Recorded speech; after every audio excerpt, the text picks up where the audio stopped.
Good afternoon, everyone from Washington, or good morning or good evening, wherever this finds you.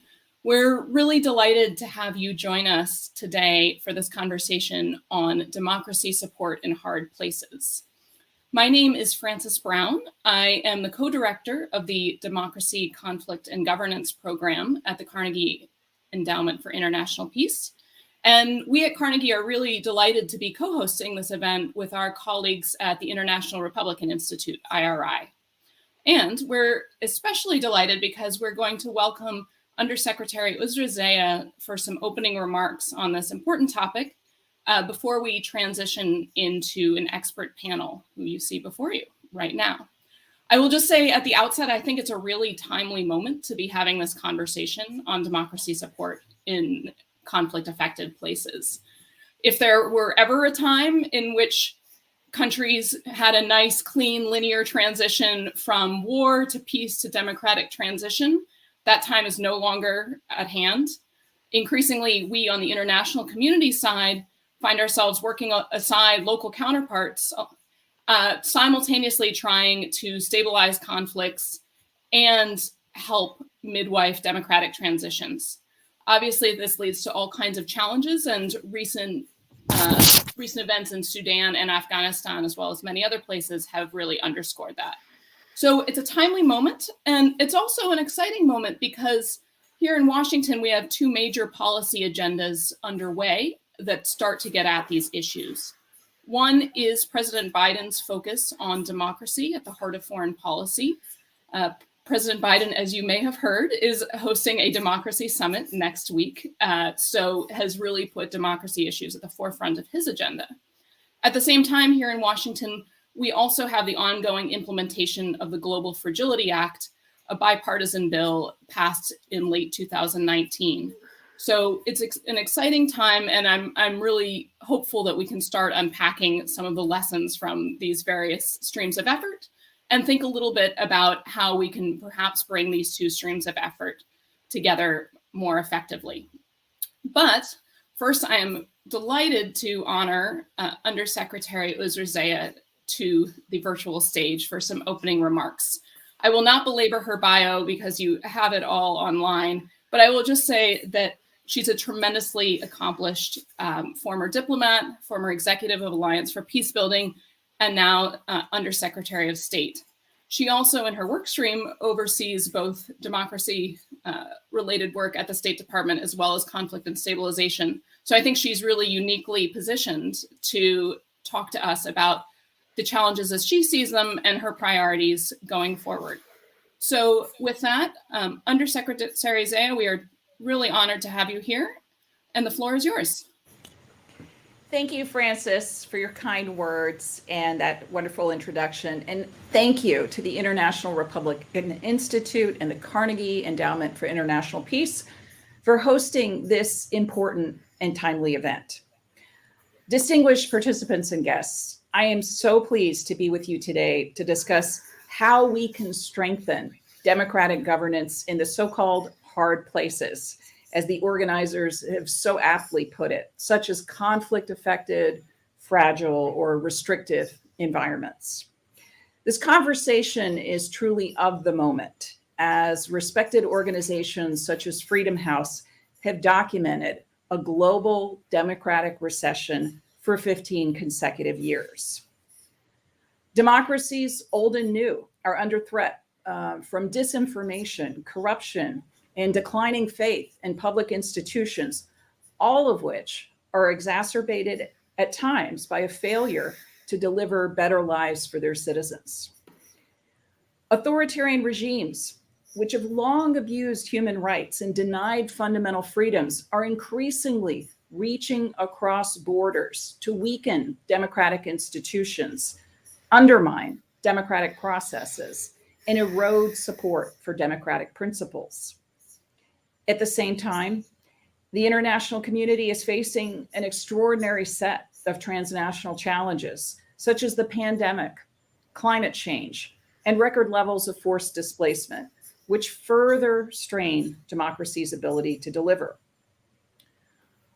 Overcoming these hurdles can be difficult for even the most well-established democracies, but they can seem overwhelming for societies afflicted by conflict or fragility. Through hard-earned experience, we've learned invaluable lessons about what it takes to foster and strengthen democracy in these environments. So I'd like to touch on 3 of those lessons today. First, supporting strategic prevention. Second, empowering local partners. And third, demonstrating that democracy delivers. First, we must invest in conflict prevention and the resilience of democratic governments, because sustainable democratic progress is only possible when countries can avoid or withstand conflict, climate disasters, or other shocks. The US government has a new tool to support democratic peace building and prevent violent conflict before it erupts. In late 2019, the Global Fragility Act was passed with bipartisan support and signed into law. Pursuant to that act, 1 year ago, we agreed on a whole of government strategy to address the challenges of strengthening states afflicted by aspects of fragility. Under the global strategy to prevent conflict and promote stability, the United States seeks to identify the underlying causes of fragility and conflict, foster greater transparency, accountability, and partnership, encourage adaptive and locally based approaches to conflict prevention and stabilization, and produce meaningful and measurable outcomes.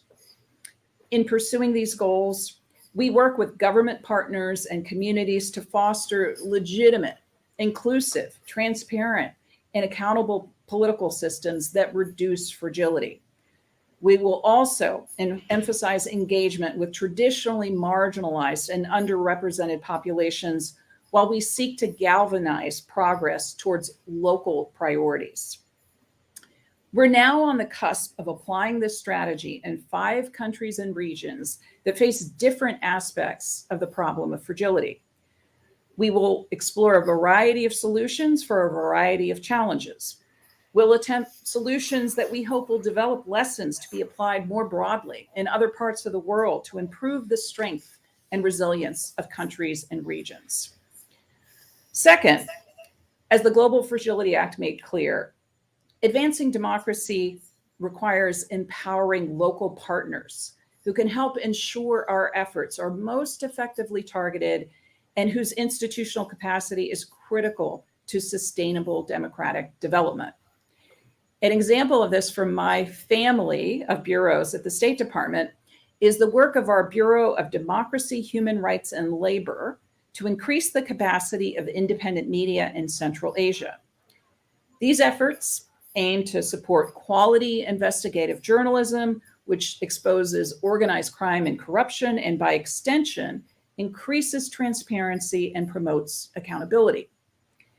The United States is also working to build local capacity through changes to how we provide foreign assistance.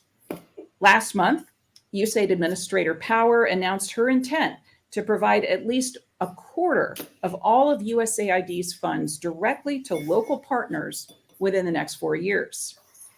This approach will ensure the impact of US assistance lasts well beyond the life of any one project and anchors local ownership beyond the lifespan of US administrations.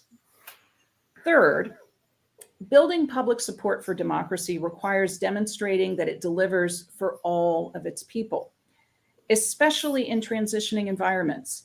Democracy delivering is much more than holding elections. We know that transparency and accountability are fundamental to rooting out the corruption that rots many democracies from the inside, that institutional checks and balances are critical to stability and security, that rule of law is essential to an investment climate that spurs economic growth, dignified work, and prosperity, and that respect for human rights is essential for every individual living in dignity, regardless of whom they vote for, worship, or love. To help democracy deliver, we must ensure institutions and processes are inclusive so that individuals can be involved in decisions that affect their lives and hold their governments to account. I was so pleased to hear this event would include a focus on Afghanistan and Sudan, countries that put many of these challenges into stark relief.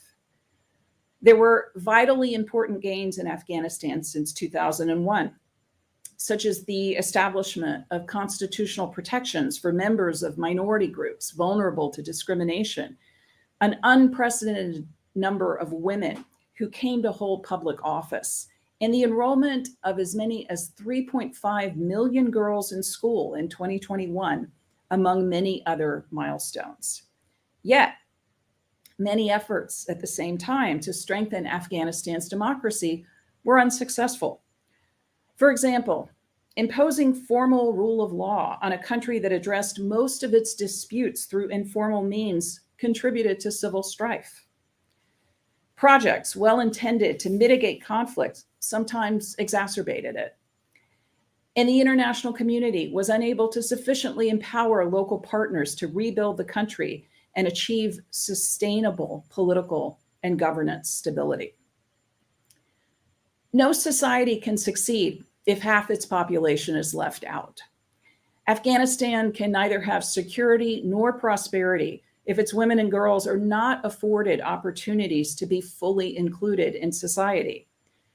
The United States has consistently emphasized to the Taliban that any government must be genuinely inclusive and must respect the human rights and fundamental freedoms of all Afghans. Legitimacy and support must be earned, not only by actions to address terrorism, but also by establishing an inclusive government and respecting the rights of minorities, women, and girls. Sudan has also faced severe challenges establishing a sustainable democratic transition, one that courageous women and civil society members helped bring about. The recent agreement between Prime Minister Hamdok and General Burhan represents a potential first step, but much work remains to set Sudan back on a civilian-led path to a rights-respecting democracy and to restore the Sudanese people's faith in the transition. For our part, the United States remains committed to fully supporting the democratic aspirations of the Sudanese people. This includes the release of those detained in connection with the events of October 25th, an end to the state of emergency, renewed respect for human rights and fundamental freedoms, particularly the freedoms of peaceful assembly and expression, and the formation of a civilian cabinet. We also urge sustained international support for local civil society, independent media, and human rights defenders, given their indispensable role in the transition. As President Biden has said, the challenge of our time is to demonstrate that democratic governance can improve the lives of everyday people and tackle the greatest problems facing the world today. That is especially true in the hard places, struggling with conflict and fragility, as well as in well-established democracies like the United States. To meet this challenge head-on, the president will host world leaders, civil society members, and private sector representatives to set an affirmative agenda for democratic renewal at the Summit for Democracy on December 9th and 10th. We're encouraging participants to make concrete commitments in line with the summit's 3 pillars: defending against authoritarianism, fighting corruption, and advancing respect for human rights at home and abroad. We welcome commitments which will strengthen democracy in these areas, including in the hard places like you're discussing today. While the event on December 9th and 10th will be an important touchstone, the work of democratic renewal must take place year-round. With that in mind, this week's event will launch a year of action in 2022 in which participants will work together towards fulfilling their commitments. Activists, advocates, and members of civil society, like many of you here today, are essential to transparent, equitable, and responsive governance and are a crucial part of the summit process. We're seeking to protect civic space and empower civil society organizations through the Summit for Democracy in several ways. First, we've invited all participating governments to consult and collaborate with civil society as they develop their summit commitments. Second, we've encouraged participating governments to commit to taking steps to broaden space for civic participation and bolster respect for civil society, including in the hard places. Third, we've developed opportunities for civil society representatives to participate in the summit directly, including on panels, roundtables, and town halls, giving voice to communities who otherwise may not be represented. Finally, we will encourage robust civil society engagement during the 2022 year of action to contribute to the execution of new commitments and hold governments to account. On behalf of the US government, we look forward to working side by side with organizations like all of yours to demonstrate the critical role that civil society can play in ensuring democracies truly deliver during the upcoming summit, the 2022 year of action, and well beyond. Thank you again for the opportunity to address you all today and for your readiness to take on this perpetually unfinished yet glorious project we call democracy. As an astute French observer of our own young republic once said, "Nothing is more wonderful than the art of being free, but nothing is harder than to learn to use that freedom." The United States looks forward to continuing to partner with you all on this journey. Thank you. Undersecretary Zayed, thank you so much for those remarks. I think you really laid out in very clear detail both the agenda ahead of us and also some of the challenges. I particularly appreciated your notes about your priorities as you see them going forward on supporting strategic prevention, empowering local partners, and ensuring democracy delivers in all places, including the hard ones. I think these are really important priorities for us all to keep in mind during our conversation. And we also appreciated your reflections on some of the lessons we've taken away from Afghanistan and Sudan. We would love to keep you all day, but we know you need to transition to your next event. So with our deep gratitude, we will let you transition off the virtual stage and we'll move forward with the panel. Thank you again, Undersecretary.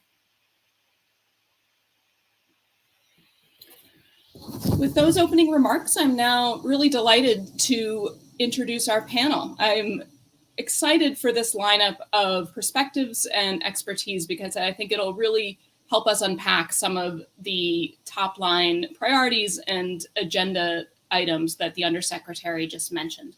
So without further ado, I will just briefly give you their bios and you can read much more online should you be interested. We're first delighted to welcome Professor Rebecca Hamilton.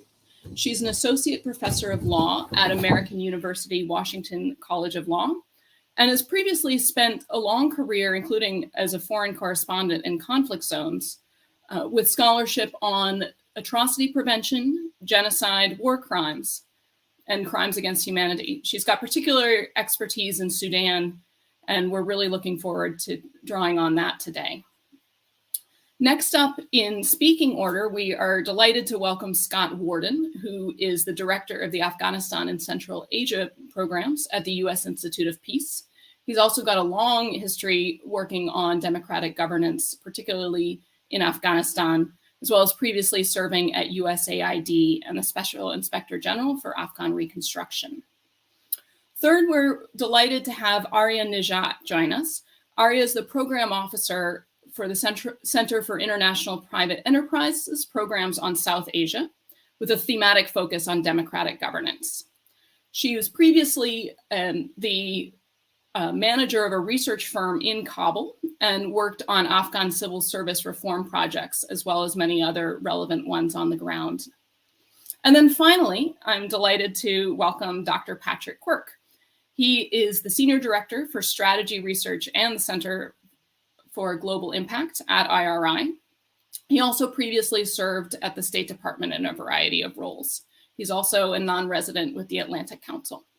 So with that quick introduction, I'm going to first turn it over to you, Rebecca Hamilton. I want to first start with the question of Sudan, which is very much in the news these days. And I think when it comes to the challenge of building democracies in conflict-affected places, Sudan is a really important object lesson, because it seems to me it both reflects the potential for breakthroughs and also the potential for setbacks in more recent months. And I think sometimes when we in the international community talk about democratic transitions, we could be accused of talking about them as if they are a discrete event rather than an ongoing process. And to me, Sudan in recent years has really highlighted that it's often a slow or halting process. But you are the expert, so I'd just like to ask you, what do you take away on this question from Sudan? Thank you so much for hosting this important conversation. The biggest takeaway on Sudan is one that is both obvious and underappreciated, which is that the non-negotiable component of Sudanese democracy is the Sudanese people. Without their willingness to struggle for democracy, then there's no democratic transition to be had. But if we look at Sudan 2002 to 2018, we can see that international involvement often sidelines local efforts. And this isn't intentional, but it is the inevitable consequence of the way we have typically gone about making peace. So stopping violent conflict is obviously very important, but our typical model for doing that is to gather men with guns in usually a very nice hotel and promise them a degree of power and control to get them to sign on the dotted line of a peace agreement. That agreement then has hundreds of pages of wonderful wisdom on stable economies and transitional justice and democratic governance. But at least as far as Sudan, that hasn't worked. And a key reason, I think, is that when you divvy up power among people who already have power, then the rest of the citizenry can't see any space for themselves in that framework. We can compare that in Sudan to 2018-19, when Sudanese are very much driven by youth and women organizing through unions and neighborhood resistance committees overthrew Omar al-Bashir. He'd been president for 30 years. He'd seemed invincible. The West had thrown every conceivable economic and diplomatic sanction at him, but it was the power of the Sudanese street that was required for his downfall. And so from August 2019 till a month ago, Sudan had a transitional government sharing power between military and civilian and working towards democratic elections. I should say the civilian officials were working in a very tight space. But when I interviewed the Justice Minister, Nasruddin Abdul-Bari, a couple of months into the transition, he was pushing through these incredible changes, signing the country up to international human rights conventions, prohibiting torture. He could only do this, and he was very clear about this, he could only do this because he knew he had the street behind him. So the military's power comes from the threat of violence. For civilian officials in a transitional arrangement, their power comes from the willingness of people to go out and protest. And this is what we saw again recently on October 25, when Burhan seized power from the transitional government. The street was there in these incredible nationwide mass protests. All that said, the action of the international community absolutely puts a thumb on the scale of whether those local efforts flourish or are quashed. Thankfully, the international community lined up pretty quickly behind the Sudanese people in condemning the coup, not just with words, but also with action, suspending the promised economic benefits of the transition. And that really mattered. It led Burhan into this November 21 agreement that the Undersecretary spoke of that purports to return to a transitional government. But I want to be very clear in this forum, it does no such thing. What we have right now is a continuation of the coup that was started on October 25. And so the urgent question today is whether the international community is going to stand behind the Sudanese people who recognize that this agreement is not progressing them towards democracy, who have rejected the agreement, who are continuing to protest. Is the international community going to stand in solidarity with them, recognizing that they're the essential component of a democratic transition? Or are we going to revert to business as usual and add their voices in as a sort of postscript after all the deals have been cut? Thank you, Beck. That was tremendously informative and sobering. And I particularly appreciated your, I think your very correct characterization that the international community can often be at best a thumb on the scale, but not the determinative factor. I think our focus here today is reflecting on the international community's role, but we do so knowing that we should not overstate our own importance, only that we realize we can learn lessons from our own past work on this front. So really appreciated that perspective. And we will return back to many of the themes you've brought up in those remarks. I'm now going to pivot over to Scott Warden and look slightly north to Afghanistan.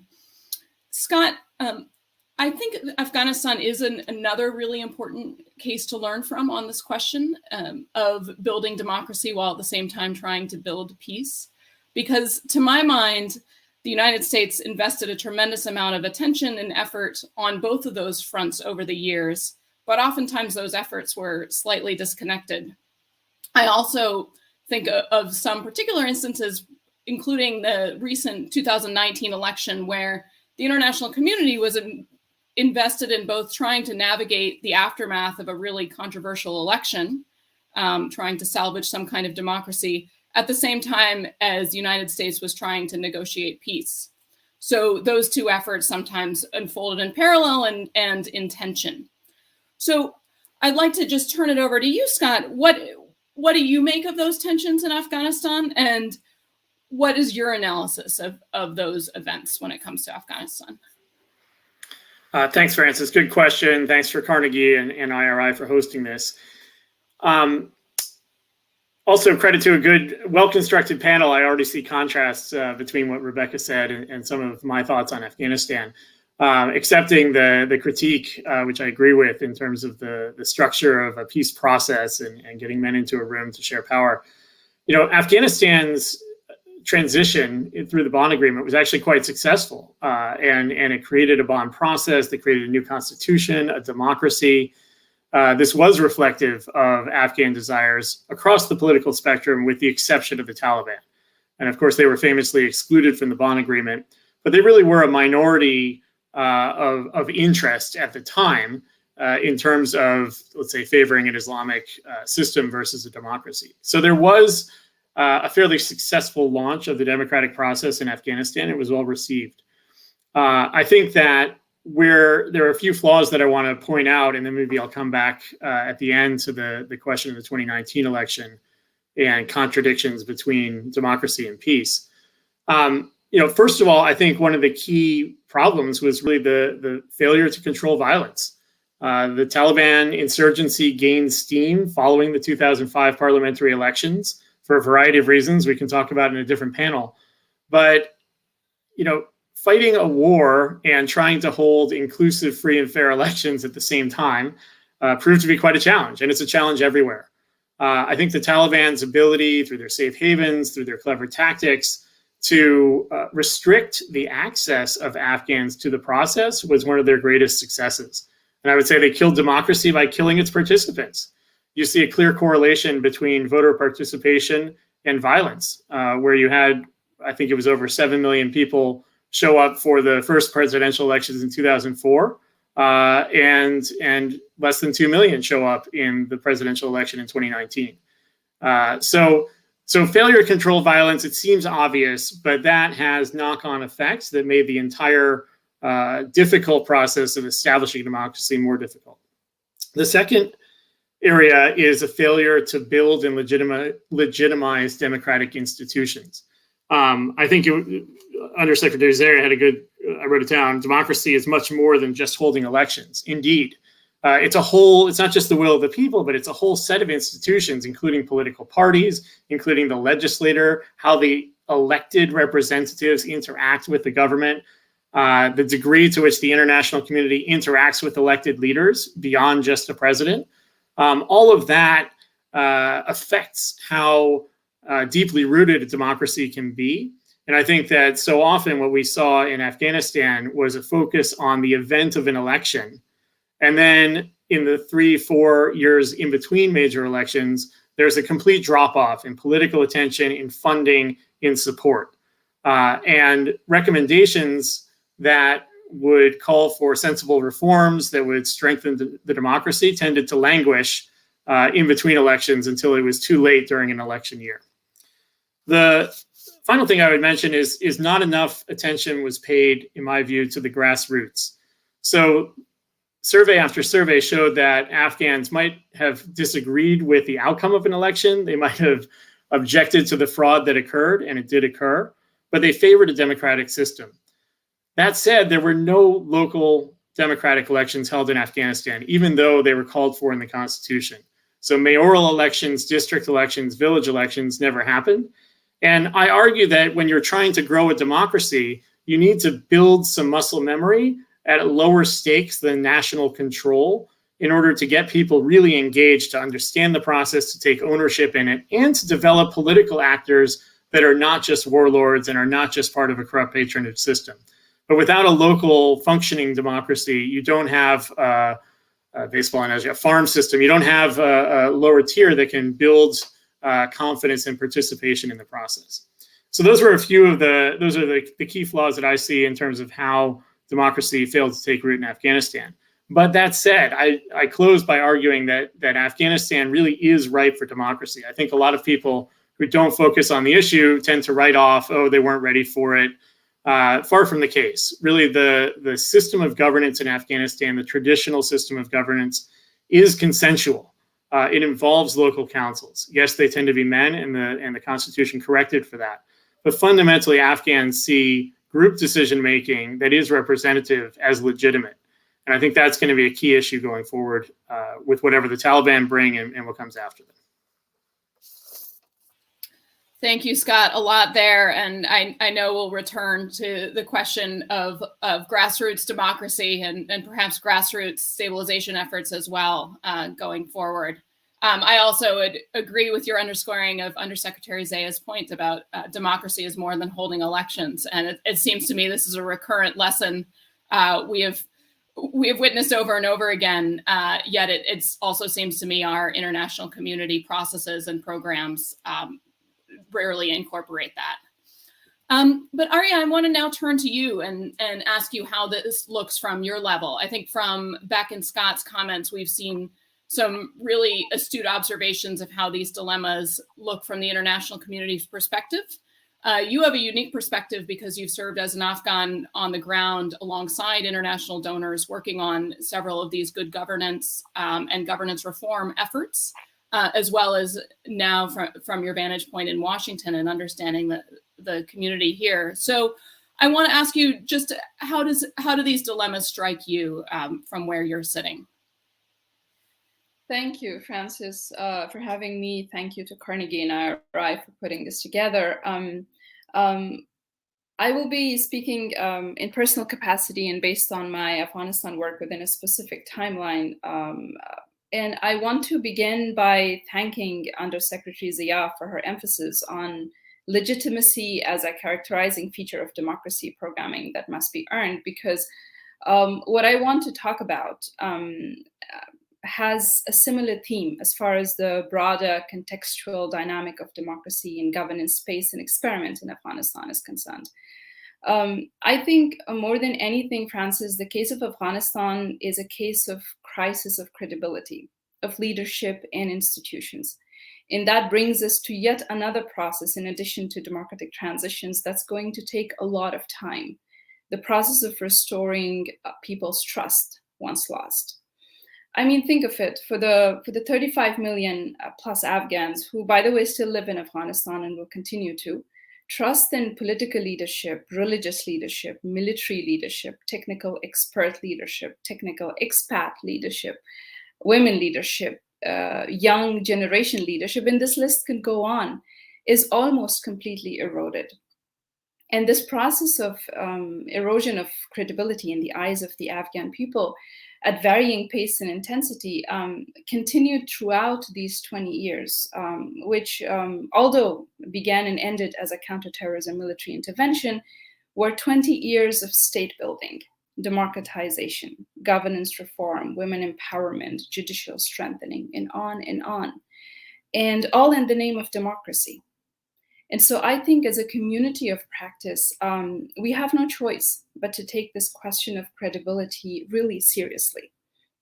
And that is because it's not about individuals, in my view. It's about the credibility of institutions of democracy as manifested in individuals. I mean, let's take the example of elections. Scott talked about it. Undersecretary Zia reminded us again that democracy has to deliver beyond elections.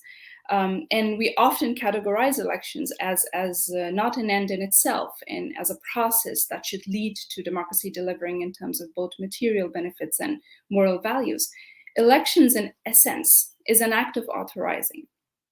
And in free societies where transparent elections and fair elections can be held, unlike, as Scott mentioned, what happened in Afghanistan, people driven by a set of values make value choices. And they authorize certain individuals or groups of individuals that best manifest the embodiment of those values and represent the hope of material benefits of public service or reduction of corruption. And by doing so, they place their trust in them. But this is not a one-sided transaction.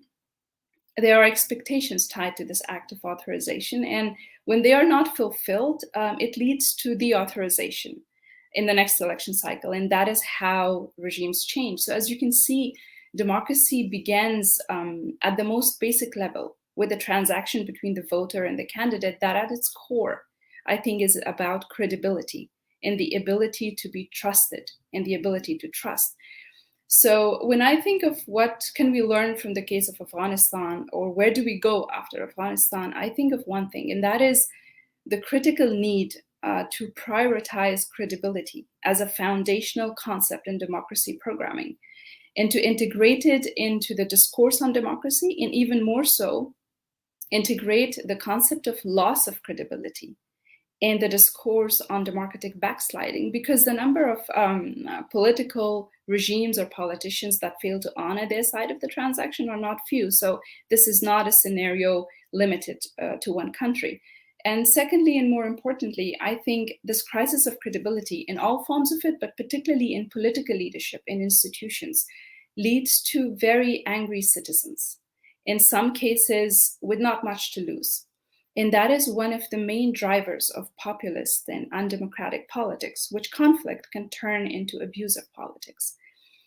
And programmatically, and I will end with this, this means making democracy interventions for the sake of legitimacy, as Undersecretary Zia mentioned in her opening remarks, that are relevant to people, that are tied to people's values and practical priorities, that are informed by where people are at in terms of their access to democracy's material benefits and moral values, and are not based on external assumptions about those priorities or ambitious goals or promises that are hard to keep.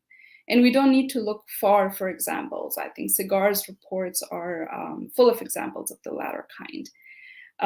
I think sustainability of change that democracy programs seek to support, particularly in conflict-affected areas like Afghanistan, that represent a higher and deeper level of social, economic, and political vulnerability, can become a reality only if it supports the kind of change that people want and prioritize.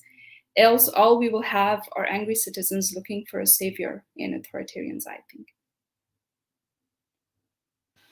Thank you, Arya. I couldn't agree more on the importance of prioritizing credibility. And also, I think your really important point on what are the practical benefits of democracy interventions in people's lives. So it sounds like you're echoing from a ground level this theme we've been hearing a lot about the imperative for democracy to deliver. So thank you for those, all three of those deep dives on Afghanistan and Sudan. I want to now turn to Patrick to sort of round us out and take a step back. Hearing these comments on these dilemmas and also reflecting on your experience having worked inside the US government and in the policy arena here, what do you think most broadly we should learn from how to reconcile these dilemmas between building democracy and building peace? And also, what do you see as priorities going forward? How can we do this better in your view? Patrick, over to you. Thanks so much, Francis. Really great to be here with this distinguished group. The tendency immediately in answering this is to shift immediately to the technical aspects of democracy support. For example, how can we do better to strengthen state institutions or bolster political parties? These, of course, are critical considerations, and thankfully there's a growing body of work on the topic, including a new guide that IRI recently released on how best to strengthen democracy in conflict-affected states.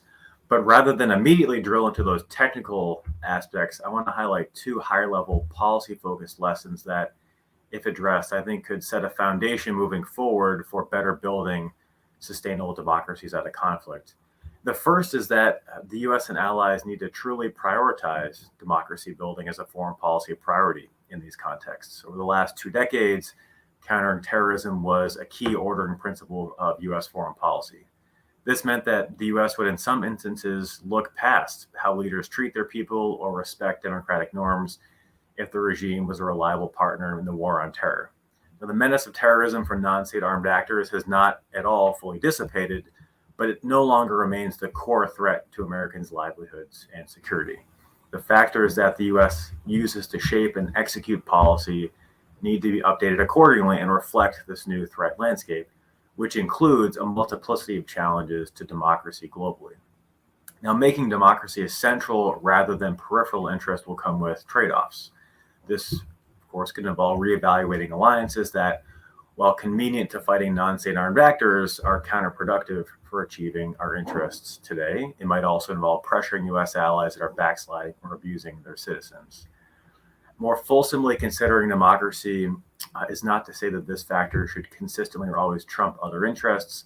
Rather, I think we need to move it higher up the list of rank order priorities. The second policy-focused lesson that we've learned is that the US needs to approach democracy building as a political endeavor and not as an exercise in technocratic state building. And this is especially important in conflict settings where corrupt politics fuel violence at the hands of a range of actors. These and other aspects of a given conflict are political and require political solutions. This entails being prepared to use with significant carrots or sticks through diplomacy to constrain or change the behavior of elites who are orchestrating violence, this being elites at the top or subnational level. Shifting to the more field level, more practical level, I mentioned that we recently concluded a year-long study that resulted in a new field guide for implementing DRG programs in conflict-affected states. I think 3 key lessons, amongst many others in the document, stand out and could be useful as the USG moves out on GFA implementation. The first is that when implementing DRG programs anywhere, but especially in fragile contexts, implementers need to be aware of how their actions inherently are political by definition. The Achilles heel of actors working in conflict resolution or democracy assistance has often been to assume that their work somehow stands above or operates external to local political processes. Nothing could be further from the truth. For the GFA, then, if peace and democracy are a desired end state, we need to understand which actors in the system will benefit from intervention and who will resist it and prescribe approaches accordingly. The second key takeaway is that policymakers and practitioners need to really carefully consider the interaction between state and non-state governance institutions and which of those have legitimacy in the eyes of the population. DG assistance often relies on Western models of political institutions and groups. But in these contexts, formal political institutions are often predatory or, frankly, widely perceived as illegitimate. Due to breakdowns in state legitimacy, the spectrum of governance actors expands, ranging from civil society to traditional or customary leaders. In these cases, non-state actors often resolve disputes, provide services, protect communities from harm. The list goes on. In looking at implementing the GFA, then, because of the integral role of non-state actors in exercising governing authority, we need to help link local governments with informal actors to foster collaboration instead of competition. The third lesson from this new research, and I'll end here, is that mainstreaming gender equality and social inclusion throughout all interventions is absolutely essential to ensuring that peace and stability are sustainable. This includes not only conducting gender analyses, but identifying and influencing the gatekeepers of social norms, as well as pairing political engagement with attempts to affect attitudes and behaviors on inclusion.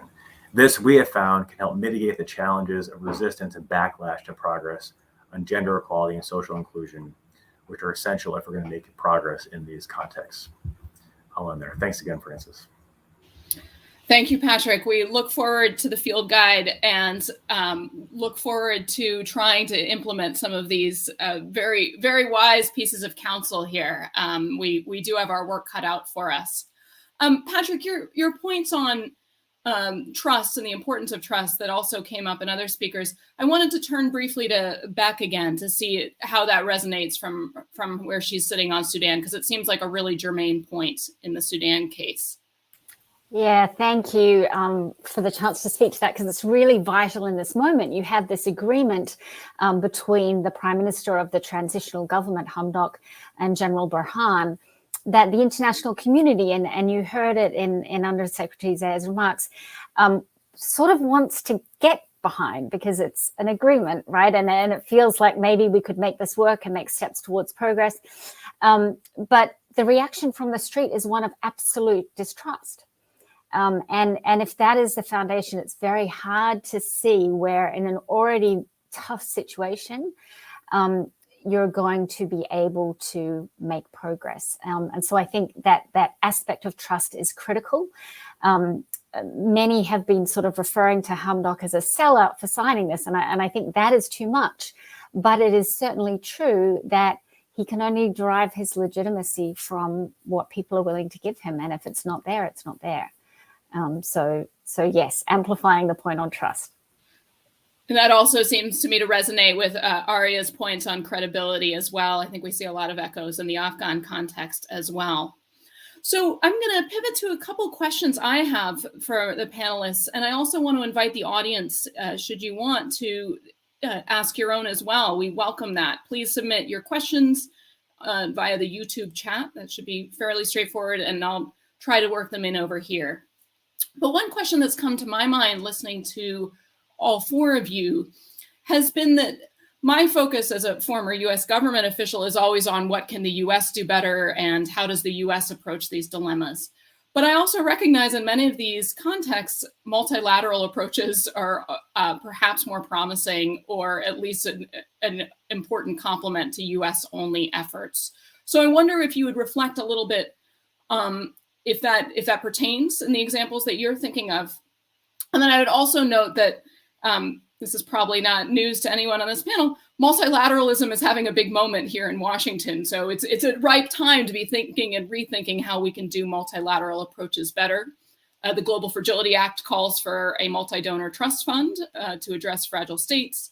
The Democracy Summit is obviously predicated very deeply on the idea that multilateral approaches are powerful ones. So what in either the Afghan case or the Sudanese case can perhaps multilateral approaches bring to the table that US alone cannot?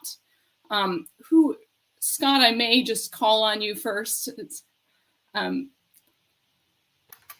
Sure. Yeah, it's a good question. I think Afghanistan is actually a pretty good example of multilateralism working as far as it supported the democratic process. There was a multi-donor trust fund that funded the elections and other political processes. There were hiccups, of course, at first, but the Bonn Agreement was fundamentally multilateral intervention.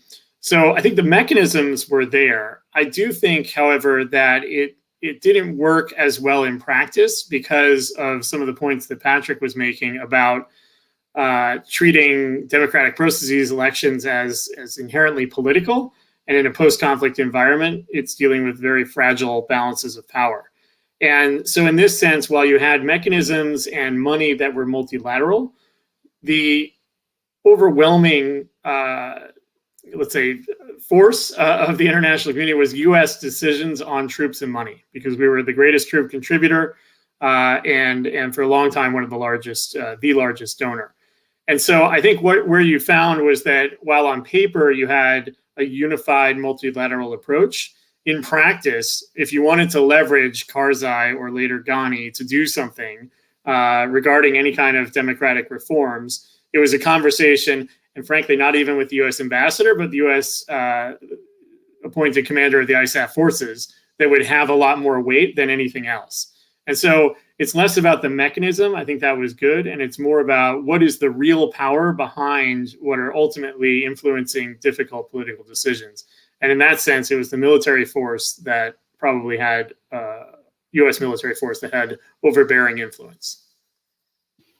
I certainly co-sign that observation. Thanks, Scott. Arya, how does it look for you? I think, as Scott also referred to it, this approach to multilateralism is easier on paper and very difficult to transition into practice. As we observed in the case of Afghanistan, in a cliche challenge that we always talked about, we started even disliking the lack of coordination between donor agencies. And then we set up coordination commissions in order to coordinate the international community. And then we set up thematic coordination commissions in order to coordinate within a particular theme. And obviously, in the interest of time, we can't go to the details of why it did not work so much, but overall, it was a challenge. And I think for two reasons. One is the competing priorities of not just one government, but so many governments that come together. And a lack of, I think, common sense of strategic purpose when it comes to particularly the case of Afghanistan, because as we know, it began as a military intervention to counter terrorism. And although it was framed, I remember I listened to the speech of the First Lady, Laura Bush, on radio when she talked about the emancipation of Afghan women. This was 2001, September. The framing felt good, but the initial event of the process was a military intervention to counter terrorism. And that defined it, I think, for the rest of the process. And so as much as it's great to prioritize multilateral cooperation or strategies, I think we don't yet know how to make it work in practice. And that is something that, first of all, I think we should acknowledge and then begin to learn, and then perhaps experiment it in another country. Beck.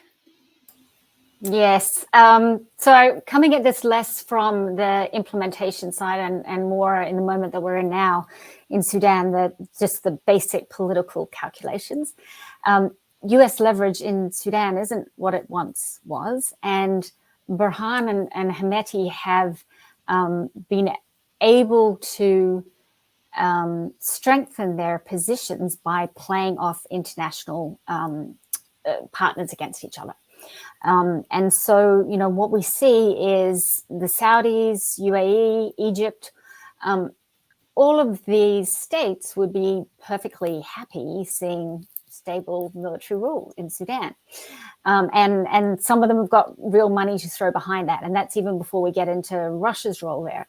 And so what that means for the US is that if pro-democracy forces are going to win the day, the US really has to double down on the multilateral effort that they're making with other states. And, you know, it's very clear that the Biden administration is aware of it. As you said, we're having this moment, but it's one thing to be aware of it and much more difficult to do in practice, particularly given the global trend lines at the moment that seem to be pointing away from democracy. Okay, thank you, Beck. You've underscored still more angles of the challenges here. I'm going to turn to a couple questions that have come in from the audience, and I'm going to just turn to each panelist in succession, and they can weigh in on each one, any of them as they like. So the first is about, I'm curious about how the panel defines democracy, especially in these hard places. Is it just about elections? And if not, what are the democratic principles that are most valuable for peace and stability? So I think we've covered that we have panel consensus. It's not just about elections, but if so, what is it? If not, what is it about? The second question I want to highlight is how we incorporate fighting corruption in new democracies when our own companies profit. I think this is referencing implementing partners, but I think it's also a broader critique, which is that anti-corruption is a huge challenge in many emergent and established democracies. I'd also note that President Biden has made anti-corruption a key linchpin of his agenda as well. So I think that's a really timely question.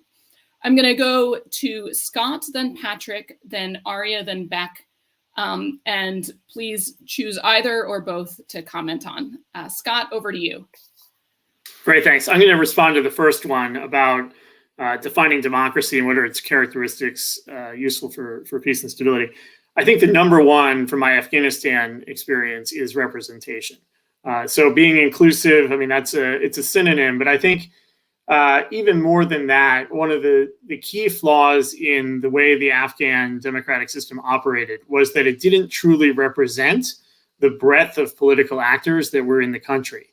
It actually represented women fairly well for one artificial, I think, for Afghan society, one artificial provision of the Constitution that gave a quota of 25% for the parliament and provincial councils, which quotas tend to be controversial, but I think that was a hugely beneficial addition and elevated fairly quickly women into the political sphere. But in other respects, and they should obviously be represented even more than that, don't get me wrong, but that was a useful jumpstart.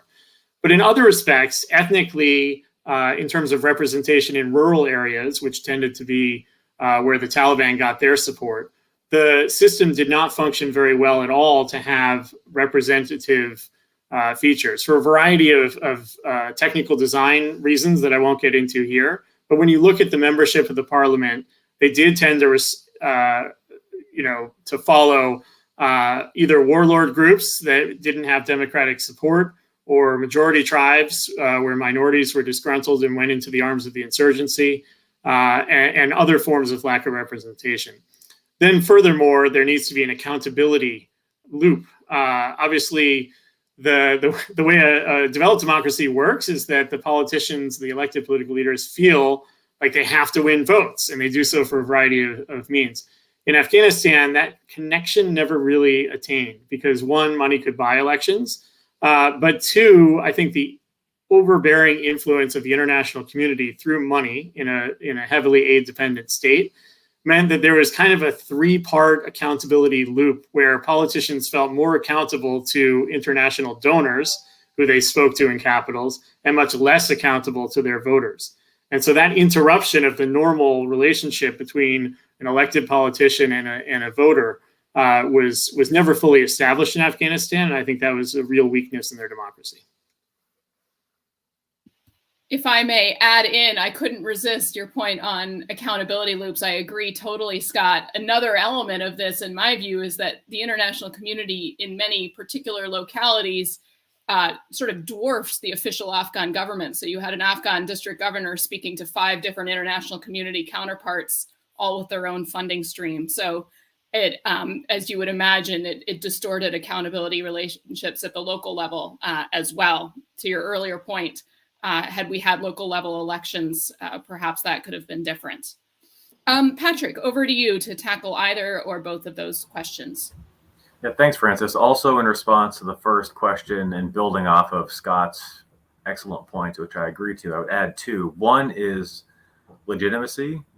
The processes, institutions in place need to be viewed as legitimate in the eyes of the population. There's no cookie cutter approach for developing institutions in any given place.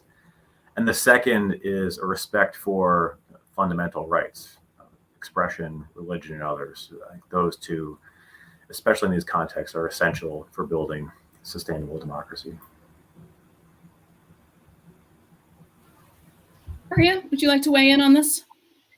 Yes, I think on the democracy question, I can think of 2 points that would be relevant and add value to this conversation. One is we talk about the nature of democratization, the fact that it takes long, as if that's a bad thing. I think that's not a negative thing. That's how it should be. Democratization is not just about helping a country have a new constitution or setting up a couple of ministries and ensuring that women are, for instance, on a couple of positions of power. Democratization, in my view, is an adaptive, messy process. It's lengthy and it's unique to each context. And it's going to go through stages, but not necessarily all in the direction of perfecting that system of democracy. And so there's going to be ups and downs. And we need to view this feature of democracy as something necessary and positive, and not as something that we should find ways around it, I think. That's one. And second is, and that's where the role of international community or the democracy assistance programs come. I think we should focus on the word support. And support, to me, connotes a secondary role.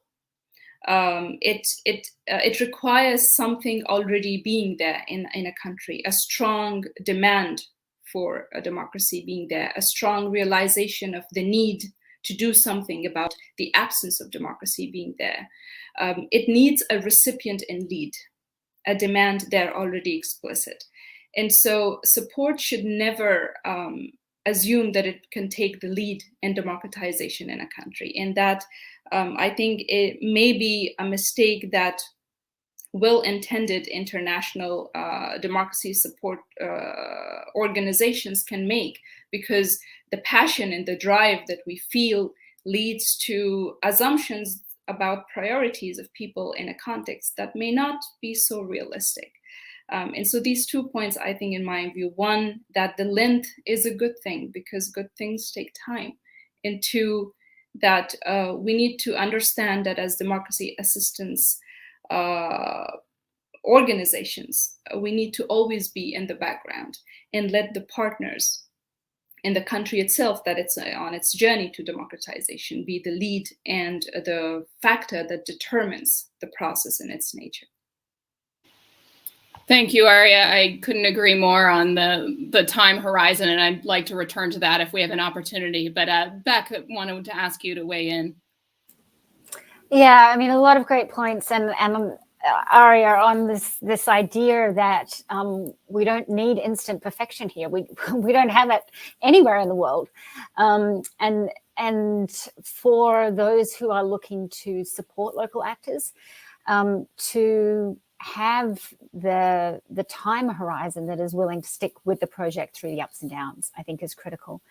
I also think it's worth adding, and I'm thinking about this particularly in the Sudan context, just how pernicious corruption is in undermining that basic trust that one needs between people and their leadership for a democracy to have a chance. And, you know, one of the challenges with Sudan is when you've had a system of governance that has been really set up around corruption, the work to wind that back is very tough, and we should expect it to take years and years. If you have had one system of governance in place for 30 years, you can't be surprised that there are setbacks in moving away from that just a couple of years down the track. Thank you for that. We've got a flurry of questions coming in towards the end here, and I've got a couple of my own as well. So I'm going to offer up a grab bag here for our final round. One is, I do want to return to this issue of time horizons and make sure everybody weighs in, because I think it's essential. I think it is often overlooked. And I would note that the Global Fragility Act talks about a 10-year time horizon for influencing positive change in conflict-affected places. So there's an opportunity here to really rethink the way we think about conflict stabilization and prevention, and hopefully by extension, how we think about democracy building as well. But what would that actually require in practice? If we are to take seriously a change in time horizon, or knowing all of our own shortcomings of our own system in the United States, what would that actually look like? So that's one. The second question I have, and this is spurred by some of Scott's reflections, is on the local level. So I think sometimes the local level can be a more promising place to make progress on both democratic transitions and conflict stabilization than the national level. At the same time, sometimes we sort of run into a ceiling there. We can make local level progress and it doesn't connect up to the national level. So in your views, is the local level a good hook, and sort of how should we approach that? Finally, a couple questions from the audience, and please feel free to pick and choose here. A question is, how much of the focus in advancing democracy in hard places is about influencing elites' interests versus technical capacity building? What are the best ways to influence elite in these contexts? And then finally, in these conversations, there is not discussion of the many weapons the US ends up providing to a country that then circulate for years. What role do you think weapons provision should have? We don't expect you to be weapons provision experts, but it is an important point to, going back to one of Scott's previous ones, controlling violence and not being part of the violence problem is probably an important part of this picture. So I'm going to go in order that I see you on my screen. So to Patrick, then Scott, then Arya, then Beck with the last word. Final reflections on any of those four. Patrick. Thanks, Francis. On the first question related to time horizon, it's difficult to say if it should be 7, 10, 12, or 15, but I think two things that would be helpful, at least intra-USG. One, ensuring that these issues remain priorities for the government across administrations so we can consistently work on them for 8, 12, 16 years. And then consistent appropriation of resources to actually be working in those 5 places for the 10 plus years. To the point, this is maybe my final reflection on elites, certainly critical to constrain their behavior and often an overlooked portion of USG engagement in these areas, I would say. Thanks. Thanks. And yes, to your point, Patrick, I would certainly double down on the point about appropriation of resources. I think sometimes the most important consideration is really the predictability of resources, isn't putting a lot of resources in on year 1, but instead, can we plan around resources on year 5? Can we have multiple iterations of democracy? And do we know we'll have the resources? So I agree fully. Scott, to you. Thanks. I'll make 3 discrete points based on the questions. One, in terms of the timeframes, obviously I agree that you need to have a much longer time frame. 10 years is probably itself too short, but it's much better than 1 year. I think where this was a problem in Afghanistan, how it manifested, I might have mentioned before, this boom and bust cycle of money and attention on the greater electoral and political process. There is no investment in the off years, which is when you build systems and you do voter registration and so forth. And I think the way to address that, because of course we have annual appropriations here in our congressional system, is to use multi-donor trust funds so that you can allocate what is effectively multi-year money and you can have donors coordinate their contributions so you get a steady stream of resources over time.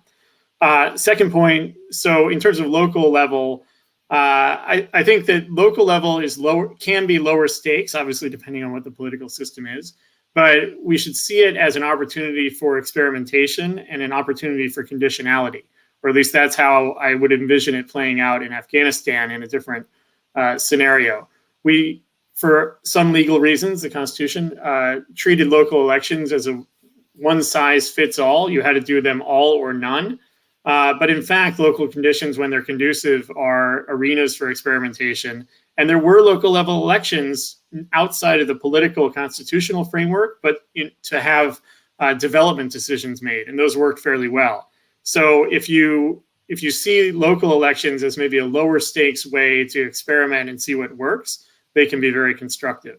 And then thirdly, in terms of the elite question, one maybe unique flaw about Afghanistan, the way its constitution works, is it was a very presidential power centric model that you could call winner take all.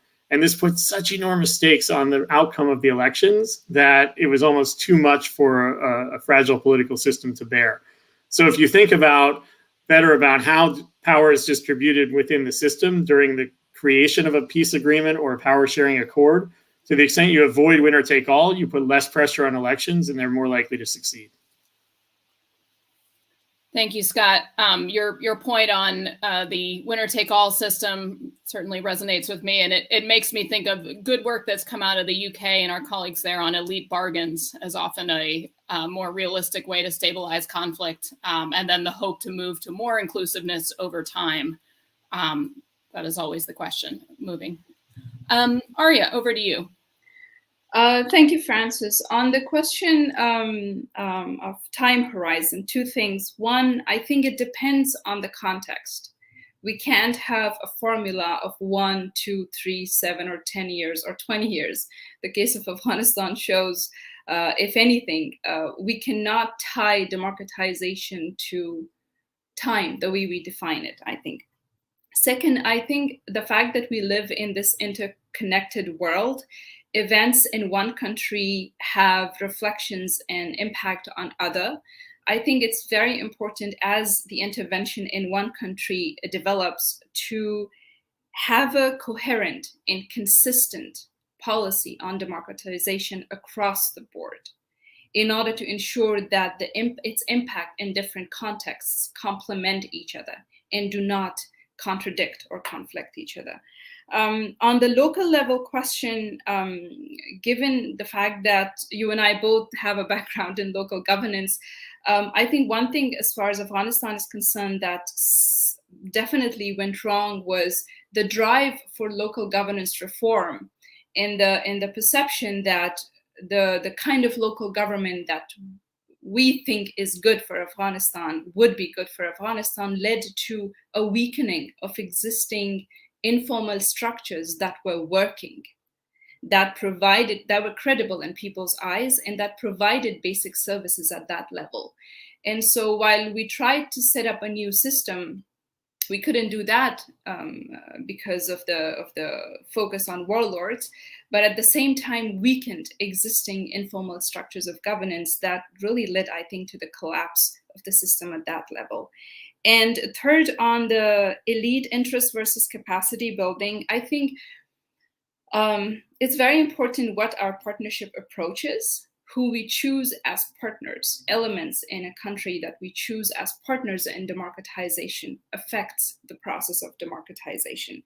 Because eventually we come to this question of, political will for reform or lack of political will for reform. And that is nothing more than the financial or political incentives of elites that should have been taken into consideration. And so because we have to do that, it's important to very wisely select who we are partnering with. Thank you, Arya. In keeping with the theme that the time horizon is never realistic, we are 1 minute over, and I would love to give Beck the last word. Beck, over to you, please. No pressure or anything, but I think for the international community to get beyond this idea that democracy will flow if we can just ensure the absence of violence. The absence of violence is an absolutely necessary but not sufficient condition. And that means that we can't just move from stopping one violent conflict onto the next one. We have to stay engaged once we've got to that threshold of peace, or at least the absence of violence.